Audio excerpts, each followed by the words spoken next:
Alright, so in this video we're checking out the iFlight CineLR7. So this is one of the newer quads coming out from iFlight with the 04 Air Unit Pro. And as you can see there with the larger camera and the new camera mounting there with the new front cage. And you can see the 04 Air Unit Pro is mounted here in the front. So there's another, I think it's called the CineFlow 5 as a 5-inch version. I believe it's going to be similar to this, a dead cat style frame with no props in view. I don't have that, but it's going to be pretty similar to a lot of 5-inch quads out there, 2207 motors. So that's why I decided not to review that one versus this one. I thought this one would be more interesting because more people are going to be probably flying this for the cinematic footage for the 04 Air Unit Pro. Yeah, you can do freestyle and stuff and get nice 4K footage as well on a 5-inch, but I thought this one would be a little more interesting. Now, the frame, of course, here is a dead cat style frame. 7.5-inch props here. These are the HQ 7.5 by 3.7 by 3, and you get two sets, so obviously one's already on here. Pretty standard I guess configuration for a 7-inch frame, so like there's nothing particularly unusual about this one. So you have 6mm arms, so that's pretty standard. The bottom plate there is 3mm thick, and then you have a sandwich plate there that's also 3mm thick, and you can see that they've extended out the top and bottom of those plates to secure that arm there, so it's a little bit more durable in case you have some minor crashes. But you can see here's the bottom, and you can see the carbon's all smooth. There's no way to tell which way the fibers go. And then right here on the bottom, you can see there's a hole there that goes through. That's for a battery strap. If you want to run your large battery on the bottom, you can do that. And the top plate is 2mm thick all the way across, and as you can see, it's also smooth. There's no etchings or markings there.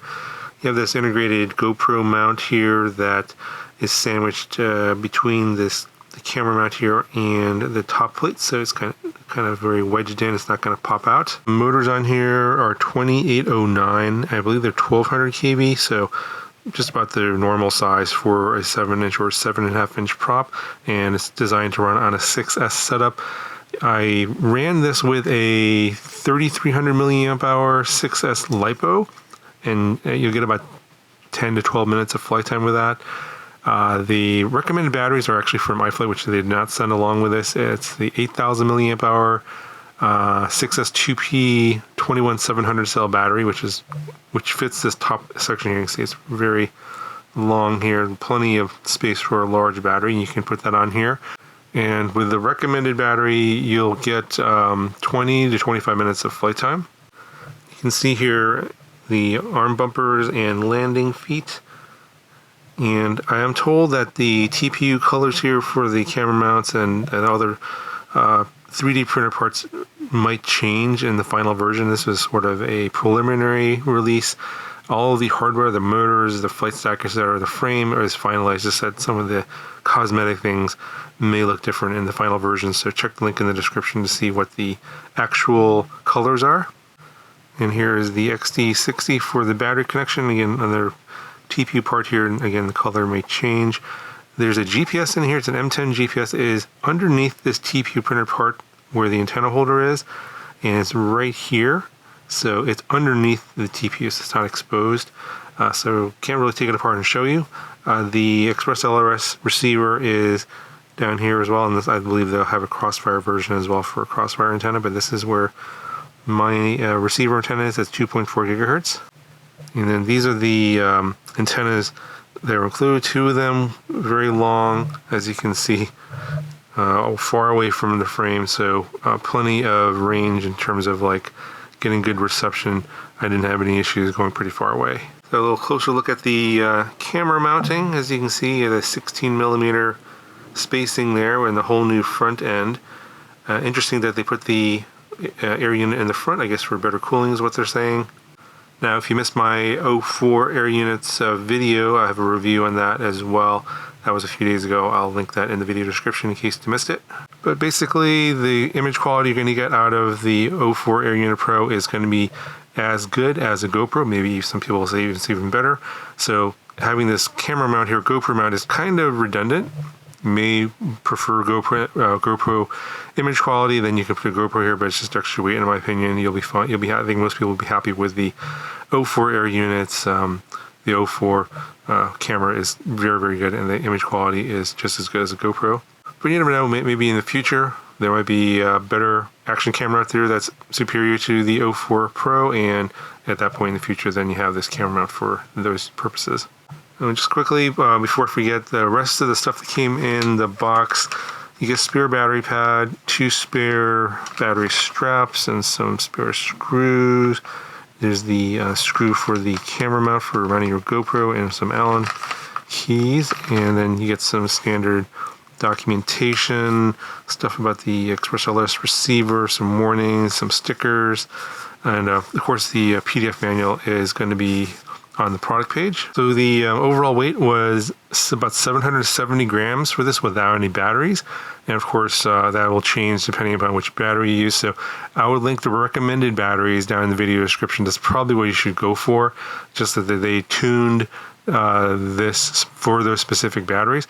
Now I did use a 3300 milliamp hour 6S LiPo, so it's kind of a little bit on the lower end of the recommended weight, but still within the parameters, and it flew totally smooth, as you will see in the footage here. It's very smooth flying. I had no jitters or any kind of weird problems, but of course I am flying this as a Cinema Quad, very slow and kind of controlled movements, not flying it like a racer or a freestyler, and I would not recommend flying this in that manner. You're probably not going to have a good experience. If you want to fly something as a freestyler, I would recommend getting the 5-inch version of this instead. Okay, so as you can see here, they have these 3D printed side plates, and again, as I said earlier, these colors might change, but these are very easy to remove. You just kind of stick your finger in here and you can just pull it off, and there's some standoffs right there that these attach to, as you can see right there, and also in the back. So didn't have any issues with it popping off in flight. Of course I didn't crash this, so of course I think in a crash, since it's so easy to take off, they might pop off. But then taking these side plates off does give you access to the flight stack and other components inside here. This does have the standard iFlight anti-spark filter there, so for 6S batteries you won't get that sparking noise. And then the receivers back here, as well as tucked away in the back here, it's not visible, is the GPS. It's a little mini, it's a Blitz M10 mini GPS. The stack here is their Blitz F7 30x30 stack, so F7 flight controller, 30x30 in size, and then you have a 55 amp 4-in-1 ESC 30x30 in size. The 5-inch version of their Cine Flow Quad, I think it comes with the mini versions of these, so the 20x20 version of the F7 and the mini version of the 55 amp ESC, and this one does burst to 65 amps. Alright, so talking about the flight footage here, nothing interesting to report, and I guess no news is good news. The flights were smooth. I didn't have any oscillations, any kind of weird problems. Now I didn't fly these in extreme conditions, so it was a fairly calm day, a little bit of wind, nothing too crazy going on. Generally speaking, like it wasn't raining or snowing or anything like that, and no bad weather. So can't really say how this would behave in like extreme conditions, but in normal, good flying conditions, the pit tune is very solid on this one, so really no complaints. iFlight always does a good job of putting the proper batteries on there, putting a proper tune, getting the latest Betaflight versions on there as well. Now regarding, if you're watching this way in the future, if you're wondering like, hey, what's the latest Betaflight version tune on there, sometimes they update their models if they're really popular, sometimes they don't, so it kind of depends. You'll have to contact iFlight support if you're looking for an updated tune for Betaflight 5.9 or whatever is out at the time when you're watching this video, sometime in the far future.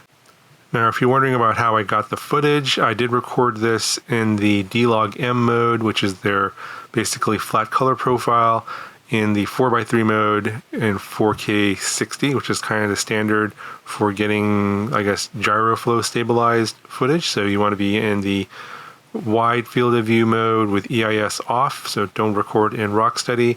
And I use gyroflow to stabilize the footage. So if you want more details on that, I'm going to have a video a little bit later on how to get the best footage possible out of your 04 Air Unit Pro, whether you have a 7-inch quad, 5-inch quad, or something smaller, 3-inch even, doesn't really matter. I recommend using gyroflow, the D-Log M profile, and you'll need I think it's the Avata 2 LUT from DJI to do the color grading. And I'll have a whole video on that later, so if you're wondering about that, how I got this footage and how I graded it, I will cover that in another video, probably on the second channel, not on the main channel, so just if you're wondering where that is, that'll be there. And I will, if I do put that out, I will, or when I put that out, I will link that down in the video description of this video. So if you're looking for that video, just come back to this video, and it'll be down in the video description at some point in the future. But overall, pretty happy with this model. I know that is, they're moving on to the 04 Pro Air Unit. Comparing it to like some of the older models I've flown, like the Chimera 7, Chimera 7 Pro, very, very similar in terms of like the quality of the flight. And of course, the electronics are very similar, the frame's very similar. So it's all within my, it's all reasonable to expect that everything is about the same. So this is pretty much as I expected. Nothing really surprised me. Anyway, I'll link this down in the video description if you guys want to check it out, and I'll link some of the videos as well as the 04 Air Unit Pro review, and again, I'll link the color grading video and how to get the best footage from your 04 Air Unit Pro also down in the video description. And that'll do it for this one. Talk to you guys in the next video.